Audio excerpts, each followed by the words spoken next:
හොඳ එහෙනම් ඒ මුලින්ම බලමු කොහොමද මේ ඇප් එක ෆෝන් එකට ඉන්ස්ටෝල් කරගන්නේ කියලා. මුලින්ම මේ විදිහට Play Store එකට යන්න. Play Store එකට ගිහිල්ලා මෙතන search bar එකේ search කරන්න RDMNS කියලා. එතකොට මේ විදිහට අපිට බලා ගන්න පුළුවන් rdmns.lk කියලා rdmns.lk live train alerts කියලා software එකක් තියෙනවා. මේ software එක download කරගන්න මම දැනට මේක download කරලා තින්නේ. ඔයගොල්ලෝ මේ විදිහට download කරගෙන මේ software එක open කරගන්න. හොඳයි open වුණාම අපිට home page එකේ විදිහට බලා ගන්න පුළුවන් මේ app එකේ උඩින්ම තියෙනවා rdmns.lk රටවඩා දුමිලිය මගේ අනිල සමූහය කියලා. ඊට පස්සේ අපිට මෙතන තියෙනවා ඔප්ෂන්ස් කීපයක් තෝරන්න ප්‍රධාන වූ සජීවී දුම්රිය තොරතුරු සජීවී දුම්රිය රේඩාර් පද්ධතිය දුම්රිය කාලසටහන මේ වගේ නැති වූ හමු භාණ්ඩ දුම්රිය ස්ථාන දුරකථන අංක මේ විදිහට අපිට ගොඩක් ඔප්ෂන් දීලා තියෙනවා මේ ඇප් එකේ. අපි මේක එකකට ගිහිල්ලා බලමු මොනවද අපිට මේකෙන් කරන්න පුළුවන් කියලා. මුලින්ම අපි යමු මෙන්න ප්‍රධාන පුවත් කියන කැටගරි එකට.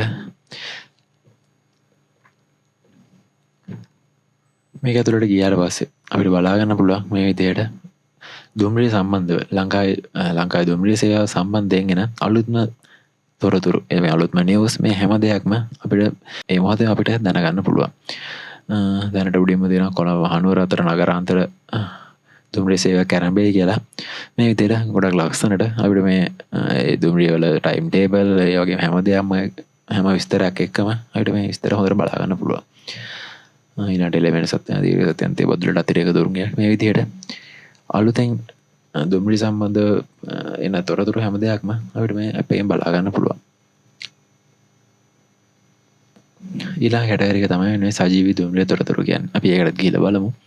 මේකෙදී අපිට තෝරගන්න පුළුවන් දැනගන්න බලාපොරොත්තු වෙන්නේ මොන දුම්රිය මාර්ගය ගැනද කියලා. මේන් ලයින් එක ප්‍රධාන මාර්ගය කොළඹ කොටුව සිට බදුල්ල දක්වා මාර්ගය, ඒ වගේම පුත්තලම් මාර්ගය, ඊළඟට මුහුදුබඩ මාර්ගය, කැලණිවැල මාර්ගය, ඊළඟට අනෙකුත් මාර්ගයන්. අපි බලමු ප්‍රධාන මාර්ගය කියන කැටගරි එකට ගිහිල්ලා.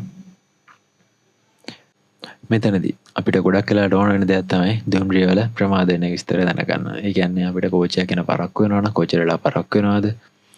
මොන දුම්රියද පරක්කු වෙන්නේ? අන්නේ විස්තර දැනගන්න ගොඩක් ප්‍රයෝජනවත් වෙනවා මෙන්න මේක. මෙතනදී අපිට උඩින්ම බලා ගන්න පුළුවන් ප්‍රමාදයි. පසුරු 4 පාට කොළඹ කොටුව සිට මීරිගම දක්වා දාන යන දුම්රිය විනාඩි 24ක ප්‍රමාදයක් සහිතව දානය. මේ විදිහට අපිට කොච්චර වෙලාවක් ප්‍රමාද වෙනවද? මොන දුම්රියද ප්‍රමාද වෙන්නේ?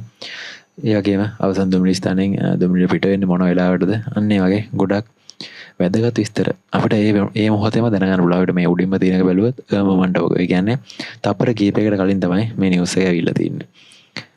මේ වගේ විනාඩි 30කට කලින් තව එකක් තියෙනවා ප්‍රමාදයි කියලා. ඊළඟට පැය දෙකකට කලින් එකක් තියෙනවා. ඒ වගේම නේ දැනුම් දීමයි කියලා තියෙනවා. ඒකත් ප්‍රමාද වීමක් ගැන තියෙන්නේ. ඊළඟට තව තියෙනවා මේ විදිහට පහළට ගියාම අපිට බලා ගන්න පුළුවන් ගොඩක් විස්තර. ඊළඟට දුම්රිය පීලිපැනීමක් කියලා තියෙනවා. අපිට ඒ ගැන විස්තරයක් දීලා තියෙනවා. මොන දුම්රිය මාර්ගයද, ඊළඟට මොන දුම්රියද,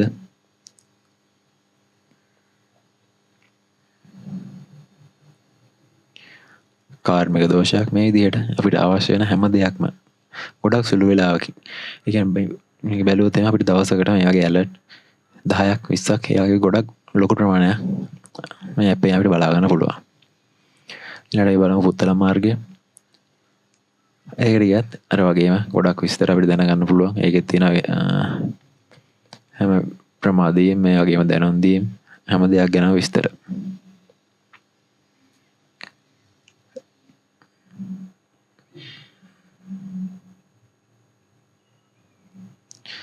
ඒවයි මෙතනින් හරි බලා ගන්න දාවනේ නොවේ කියලා මොකක් හරි දුම්රියක් ඒ දිනේ අදාළ දිනේ දාවනේ වෙන්නේ නැත්නම් ඒක න දැනුම් දීමක් අපිට මේ ඇප් එක කරා ලබා ගන්න පුළුවන්.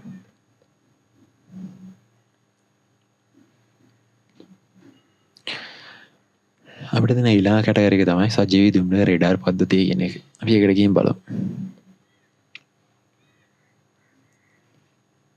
මෙතනදී අපිට දැනගන්න පුළුවන් මේ දැනට ධාවනය වෙන දුම්රිය තියෙන තැන්, ඒ වගේම අන්තිමට ළඟා වෙච්ච දුම්රිය ස්ථානය දැන් කොතනද තියෙන්නේ මේ වගේ යාය ගොඩක් විස්තර අපිට මෙන්න මෙතනදී බලා ගන්න පුළුවන්.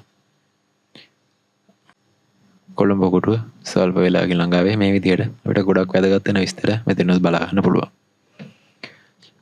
ඊළඟ තමයි දුම්රිය කාලසටහන. මේ දුම්රිය කාලසටහනදී අපිට තෝරගන්න පුළුවන් අපිට දැනගන්න ඕන මොන දුම්රිය මාර්ගයද කියන එක. ප්‍රධාන දුම්රිය මාර්ගය තෝරගත්තොත් එහෙම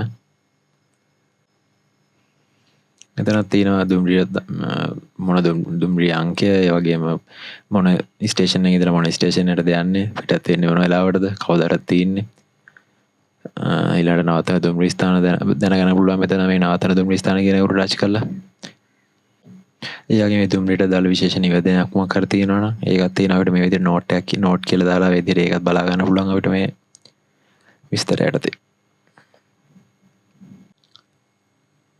ඊළඟට තියෙනවා නැති වූ හමු භාණ්ඩ කියන එක. මේක අපිට ගොඩක් වෙලාවට ප්‍රයෝජනවත් වෙන්න පුළුවන් දෙයක්. මොකද දුම්රිය ගමන් වලදී අපේ බඩු නැති වෙන එක අපිට ගොඩක් සාමාන්‍ය දෙයක්.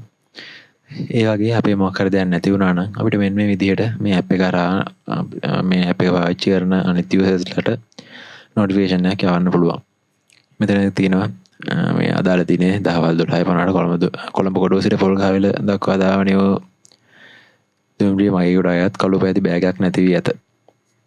මේ විදිහට ඒක ගැන විස්තරයක් තියෙනවා. ඒකේ ෆෝන් නම්බරයක් දීලා තියෙනවා. මෙන්න මේ අංකයට විස්තරයක් දැනගත්තොත් දැනුම් දෙන්න කියලා. ඒ වගේම තමයි මෙතන හමෝ භාණ්ඩ කියලා තියෙනවා. අපිට පුළුවන් අය දුම්රියකදී අපිට මොකක් හරි වෙන කාගේ හරි දෙයක් හම්බුනොත් ඒ ගැනත් මෙන්න මේ විදිහට මේ ඇප් එක පාවිච්චි කරන අය අතර බෙදා ගන්න. අපිට මේ විදිහට හිතන්නකො අපේ මොකක් හරි භාණ්ඩ නැති වුණා කියලා අපිට මෙන්න software එකට මේ ඇප් එකට අපි ඒ ගැන දෙයක් දාන්න ඕන නම් දාන්න තියෙන්නේ මෙතන තියෙන තුන්වෙනිට නැතුව අමෝ භාණ්ඩ පිළිබඳ තොරතුරු ලබා දීම කියලා. මෙතන ගිහිල්ලා අපිට මේ විදිහට සබ්ජෙක්ට් එක නැති වෙන මොකක් හරි ගැන කියලා එයාගේ මැසේජ් එකක් දාලා සබ්මිට් කරන්න පුළුවන්. එතකොට ඒ විදිහට අපිට පුළුවන් මේ ඇප් එකේ මෙන්න මේ අපේ දැනීමක් උනත් පළ කරගන්න. ඊළඟට දෙනවා දුම්රිය ස්ථාන දුරකථන අංක. මෙතනදී අපිට පුළුවන් අපේ දුම්රිය ස්ථානයක් සිලෙක්ට් කරලා මෙතනින් තෝරගෙන ඒ දුම්රිය ස්ථානයේ දුරකථන අංකය දැනගන්න. ඊළඟට තවත් පහලින් තියෙන දුම්රිය ප්‍රවේශපත් වෙන කරගැනීමේ තොරතුරු. මෙතනදී අපිව යවෙන්නේ කෙලින්ම seat reservation official website එකට. මම වෙන වීඩියෝ එකක් කරලා තියෙන වෙන website එකෙන් කොහොමද ටිකට් එක book කරගන්නේ කියලා. ටිකට් එක book කරගන්න අවශ්‍ය කෙනෙක් ඉන්නා නම් අනේ වීඩියෝ එකත් බලන්න. ඊළඟට තවත් තියෙනවා පුවත් අපේ දෙවන්න දුම්රිය ආරක්ෂක අංශ වෙත සම්බන්ධ වෙන්න අප ගැන. ඒ විදිහට මෙතන අප ගැන කියන එකේ තියෙනවා මේ software එක හදන දායක වෙච්ච කට්ටියගේ විස්තර. ඒ වගේම software එක ගැන විස්තර කීපයක්. ඔය දේවල් ගැන තමයි මම කතා කරන්න බලාපොරොත්තු වෙන්නේ මේ ඇප් එක ගැන අද. සාමාන්‍ය දිනදා ප්‍රවාහනයට දුම්රිය පාවිච්චි කරන කෙනෙක්ට මේ ඇප් එක ගොඩක් වැදගත් වෙන්න පුළුවන්. ඒක නිසා මේ ඇප් එක ෆෝන් එකට දාගෙන හිටියොත් ඒක ගොඩක් දුරට ඔයාලට වැදගත් වෙන්න පුළුවන්.